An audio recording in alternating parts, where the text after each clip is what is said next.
The switch to Underworld, I thought was a kind of a brilliant move. You know, you becoming a gun-toting, superhero the in a most sense. unlikely person, yeah. Did you enjoy learning martial arts and guns? Well, one thing that worked out, and that was a complete accident that was lucky, is I've got enormous hands like a man. So it turns out I'm actually quite good with guns because I've got huge hands. So that was lucky. And also, I don't know why, because I'm a very jumpy person, I can fire guns and not blink, which apparently is unusual.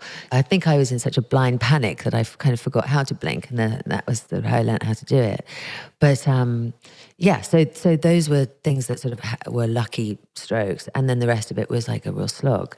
And I don't know that I can say I necessarily enjoyed it because I really did feel like, oh my God, I'm so bad at this. And then I'd watch back on the monitor and be like, that actually looks cool. And I still feel like that, like to this day, like now people go, oh, well, you're a seasoned action person. And as if I'm fucking Jackie Chan or something. And I still feel just as out of my sort of comfort zone, really. But there is a kind of, I obviously got taught quite well because there is kind of a muscle memory and then it does end up looking convincing. Do you remember Scott Speedman's name in the movie? Do you remember his name? Michael what? Corvin. Right. You want to hear something weird that I remember from that movie? What number was the house? Oh my what God. number was the house on the address? You've got Michael Corvin's address. You know you have to find him. No idea. I know that. Absolutely. Why do you?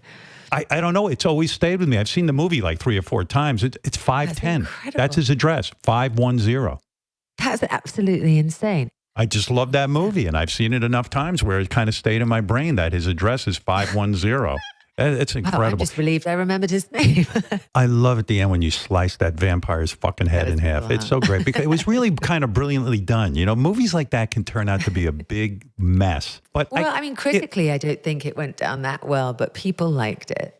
I loved it. I love anything vampire. Hated it. Really? I love it. Yeah, no, I don't care what the critics now say. Everything is vampire and everything is werewolf. And I sort of feel like I'm very much like the grandma of all that stuff. Yeah. They were pitching it and they were like, you know what's not been done is vampires and werewolves together. And it hadn't. And now if anyone said that, I mean, it's like everything is vampires and werewolves. But at the time it was this like incredibly like novel thing.